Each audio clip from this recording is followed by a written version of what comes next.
Hi guys, welcome back to the channel and Happy New Year.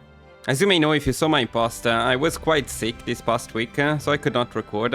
I'm not fully recovered yet, unfortunately, but I did still work on Austria as you requested, and while the actual country guide will be released next week, I wanted to share with you my first impressions playing as Austria. So in today's short video we will be taking a look at the various options you have in terms of the focus tree, as well as at some of the issues you face when playing as Austria. We will talk about some possible paths to pursue, and let's see if you guys can guess which one we will be picking next week for the final guide. Now if that sounds interesting, then this is the right video for you. If you have any doubts or recommendations, feel free to let me know in the comments and to join our Discord to meet our amazing community. Of course, if you have been following the channel and enjoying the content I make, please do not forget to support the channel by liking the video, subscribing and leaving a comment. And that's all for the introduction, so let's get started. So let's start as Austria and let's briefly mention why Austria is not as fun. And yes, I'll be completely honest with you guys, I didn't particularly enjoy playing as Austria, and I think there are some massive issues with this country and with the focus tree. That being said, we will still come up with a successful country guide, don't worry about that. But let's see why Austria is not as good as I hoped. Now, first of all, we don't start in a great position, but that's alright. We played many countries not starting in a great position. Recently we started playing as Mexico, and Mexico doesn't really start in a great position. But we had one of our best ever runs with Mexico, a lot of fun. Now, before we actually look at the focus tree, let's look at some of the buffs and debuffs. And mostly we're talking about debuffs. There is this terrible one, which we can get rid of by being at war or picking certain focuses. There is this bad one, very bad one, which gets even worse. There is this good one, which of course disappears right away. And then there is another bad one here that we can get rid of with a focus, but much later into the run. So, in addition to that, we do have 3 research slots, not the worst, but the economy is absolutely terrible. We start with only 3 military factories, and we basically also don't have civilian factories to build anything. We also lack manpower, and we're pretty small, so we really struggle to get enough manpower. Of course, we don't have access to the sea, so we also don't have a navy. Now, let's look at the focus tree, and these at first seems quite interesting. It's actually fairly big. Now I rescaled the UI for you to see things a bit better, because some people complain it was too small. But well, when we look at this focus tree, as you can see, I have to zoom out quite a bit in order to see everything, which looks cool. And this is once again me maybe complaining about Götterdämmerung, but I was so positively impressed at first. Again, this focus tree is huge, there is a lot, but is there really a lot? Well, the truth is that there are not that many viable options in here. Now, leaving aside this right path, which is about the Navy, the Army, the Air Force, and the economy, the political choices that we have basically fall down to 3 groups, maybe. Now, the leftmost path here is, as it should be, the communist one. So by picking this focus here and then going down this path, we can pick Austro-Marxism, and then we can turn into a communist country. And this is the one that looked the most interesting to me, because I mean, we start as a non-aligned, but with a very strong fascist party, and the communist party is at 1%, so sounds fun and interesting to make Austria communist, right? So I did try to experiment with that path, and it was very disappointing. Now, as you may guess, in order to become communist, you will need to go through a civil war. And in here we were fighting the civil war. Actually, a civil war is not very difficult. So you can actually win the civil war quite easily. You can do so by yourself or by seeking support from the Soviet Union and getting some of their volunteers, which will also help later on if you intend to join the Comintern. So a bit later I had won my civil war, as you can see here, but that doesn't really help us much in terms of our economy. Yeah, we did build some military factories here, but still our economy is very bad, and it's already 1938. This is one of the biggest issues I had with Austria. Regardless of the focuses you pick, you get to a decent level of power quite late into the run. Now, one thing that looked interesting, and I thought it could be a bit more like the German run, which was very fun. Communist Germany. You can find it on the channel, of course, if you're interested. Now, you get to unlock this focus, which gives you the opportunity to encourage communist sentiments in many other countries. And as you can see, you have quite the choice. It is expensive, but we had been saving on political power for that purpose. The problem is this stuff is quite disappointing. So, although you can target big countries like France, doing that mostly, well, let's randomly pick all of them like this. And then let me show you exactly what happens. So, this triggers an event in 30 days, and then these countries will either accept the communist sentiments or will reject them, which is what happens most of the time. Now, what tends to happen the most is exactly what happened here. So the most common message you get at this point is you either say, oh, damn, and you get less opinion of them, they get less opinion of you, and nothing happens. Or you can get a war goal against those countries, which is not too bad, because that's a lot of countries, so you get a lot of war goals here. So the Netherlands refused, but yeah, Belgium accepted. Okay, that's good. France, of course, refused. Luxembourg accepted, Czechoslovakia accepted. That's actually quite lucky. Also, by the way, this is pure RNG, and improving relations does help a little bit, but still too much RNG. And after a run like the one with Hungary, which wasn't entirely about RNG, you know, guys, for my guides, RNG is not very good. It's good if you're going for fun run, not if you're trying to make a guide. So, okay, what happens then? They mostly refused. We got claims, so we can declare war instantly on anyone who refused, which is good. The problem is we suck, so we cannot really do much. But now, if we keep going down here, we complete this focus. We are able now to demand the liberation of workers in the countries which accepted. So most of them refused, but some of them accepted. And now we can demand the liberation of workers. How does this work? This sounds cool. I was hopeful. And I really should not have been hopeful, because once that is done, you get some new events, incredibly expensive ones, by the way, as you can see. And you can demand the liberation of workers. Now let's do it in Belgium and see what happens. And you need to wait for another 50 days. Again, it's already 1939. That's the issue I had with so many of these focuses. It's so late into the run already. Even if all of these countries accepted and, I don't know, joined our faction, it would already be massively too late. Oh, well, in this case, Belgium accepted. So what happens is that Belgium becomes communist. And, well, they don't join our faction because we decided to join the Comintern. So, yeah, that's it. Now Belgium is communist. Again, it's similar to what happens with Germany, with communist Germany, except with communist Germany, it's much easier to spread communism, because instead of them accepting, you start increasing the communist support in those countries, and then at some point, a communist revolution will trigger into the country. But here, if they refuse, like in the case of France, that's it, they are just gone. In this specific run, we can make Luxembourg possibly communist, Belgium communist, but that's about it. We cannot do anything else.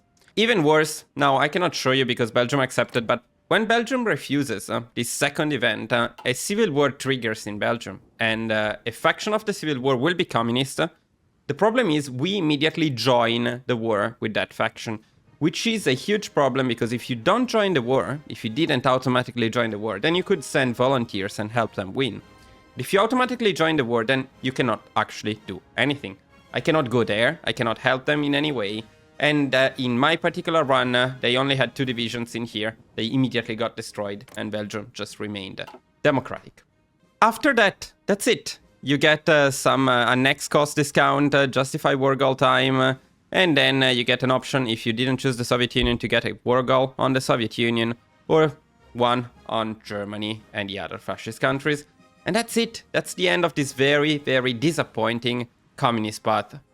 Okay, then what about the other paths? Well, if you go for alternative history, which is this one, by the way, because this would be the historical Austrian path, you still have a couple of options. You can go democratic, and this was incredibly boring. Nothing happens down here. You can join the allies, but you don't have any option for expansion.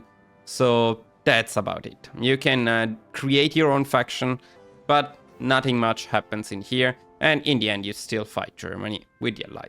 What looked more interesting, a lot more interesting, in fact, I was very hopeful for this one, and if you guys want to try it out, I would recommend giving it a try, is the Danubian Federation path. And that's leading eventually to the European Union path.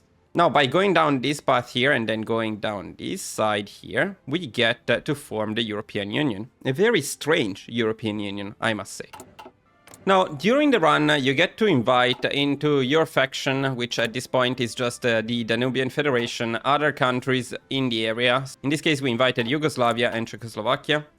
That's cool, because in that way you get rid of the Anschluss mechanic entirely. As soon as anyone joins your faction, then the Germans cannot annex you anymore. But getting rid of the Anschluss mechanic is actually the easiest thing with Austria, though it should probably be the most difficult one. And the cool thing about this Danubian Federation is that we are now inviting France. In just 8 days, France will join as well. And there we go, France joins as well. So we got France, Yugoslavia, Czechoslovakia, and then by continuing down this path, especially after we complete this focus, which makes us the European Union. Look at that. There we go, we are now the European president. Now we can invite more countries into the European Union. It becomes also a bit cheaper. And you can easily get Poland, usually Lithuania, Hungary and Romania inside this faction. And then you can go on and declare war on the German Reich. You get an easy claim by completing this focus right after the European Union one. And what you can also do is you can propose a federalization, which eventually allows you to annex or to decrease the autonomy of the other countries in the faction. Now it takes forever and they need to accept, and they usually refuse, but still, you have an option for expansion, and even peaceful expansion if you want. So I do see some potential in this run. Once again, the problem is nothing in here makes you stronger. I mean, you get a big faction, which is great for defensive purposes, but we are still stuck in here with our abysmal economy, with basically no factories. And if we declare war on the German Reich, then we will mostly have to rely on our allies, and we will only get a very small part of the war score at the end. The potential I see in this run, and we'll see if we decide to continue it at some point, is only related to federalization. If you can get enough members of your faction to accept, and then you decrease their autonomy, then you can become much more powerful without military expansion. It could be an interesting run, but overall this was also disappointing. Ah, by the way, look at the guy. This is the guy himself. Speaking of which, the other option, if you don't go down the Danubian Federation, is to go for Austria-Hungary, but that's exactly what we did recently as Hungary. Now, despite that, that path is probably the most interesting and the one with the highest potential. Now, you can actually reach it into two different ways. The focuses are this one, mostly. You can also go for these ones here. It all starts with Hungary, either demanding the Hungarian submission or bringing Hungary back into the fold. And you can do that in two ways, either by getting Otto, again, the guy, the dude himself, or by going historical and remaining fascist. I think if we do it, we will do it by remaining fascist, just not to do exactly the same thing that we did as Hungary. I mean, if you want to form Austria-Hungary, just go on and follow my guide for Hungary, which is perfect. And it works very well. Now, say that you want to do it as a fascist Austria. Now, you can go down this path and you can reach this focus here. Once you complete this focus, in only a few days, you unlock some special decisions that you can see right here. Now, by the way, let me also briefly mention all of these special decisions against the Anschluss. They're completely useless. You never use any of these decisions. And the reason for that is that even if you don't do anything, like in this particular case here, we didn't do anything, the risk of German Anschluss is very low, and then as soon as anyone joins you or joins your faction, then the Anschluss completely disappears. In this particular case, we are going down reform the Central Powers, which will invite Bulgaria and Turkey into our faction, and if any of them accepts, which is usually the case, then the Anschluss will disappear, will not be a problem anymore. As for these new special decisions, they're not too bad, I must say. As Hungary, I was going crazy with RNG, and I must say these things reduce the RNG a little bit, but they are also very buggy, like very buggy. Many times they completely bugged out, and I couldn't pick them anymore. I had to restart the run entirely. But technically, the way they should work is you select the side ones first, you get new ones after the first two, and then when it says they will likely accept instead of refuse, then you pick this one, and you annex them peacefully. And you can do this with Hungary, you can do this with Czechoslovakia, you can do this technically with Yugoslavia, Romania and Poland as well. However, like we did for Hungary, for the best strategy, in my opinion, it's better to go for a military expansion against Yugoslavia and Romania, and only annex peacefully Hungary and Czechoslovakia.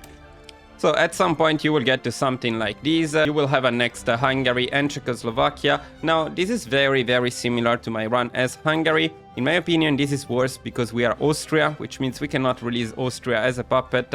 And we have additional border that we will need to protect against both Germany and Italy. So this is really not ideal.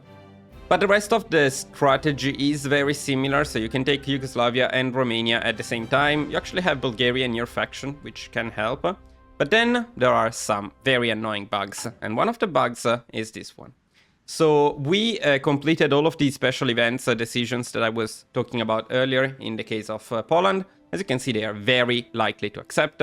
And as you can see, if they accept, we integrate former subject states which are part of Poland. Now, the problem is, look at what happens. This is, by the way, a known bug, but I didn't know about this before trying. So it says that they accept, Poland folds, and it says that these three provinces, which by the way are this one, and this one, will now be owned and controlled by Austria. That's great. We click here and absolutely nothing happens. Nothing at all. And that's it. So you wasted all of your time, you wasted quite a lot of political power, you get nothing in return, you don't even get a claim on them. In fact, we have a non-aggression pact, so we will never be able to get those provinces back, which is incredibly annoying.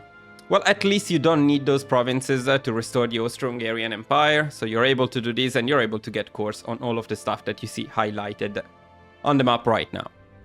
Now, this is by far the best option in terms of expansion. Usually around 1938, you can already be done with the war in Yugoslavia and Romania. You can core all of this stuff, so you do have some potential at least. And guys, that is about it. You don't have many more options in terms of focuses. Austria is quite underwhelming in my opinion. So we'll see what to do next week for the full guide. And I'm also very much open to recommendation, guys, if you have any ideas on how to make Austria more interesting. And well, guys, if you stayed with me until now, as usual, thank you for watching. Hopefully I will be back in full strength very soon, as I have a lot of content that I can't wait to share with you.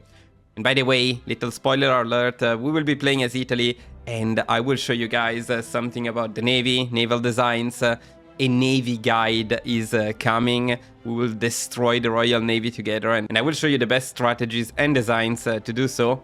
I'm sure many of you will be looking forward to that. I surely am, but you will need to be patient for a little longer. Alright guys, thank you for watching, and I will see you very soon in the next video. Bye bye!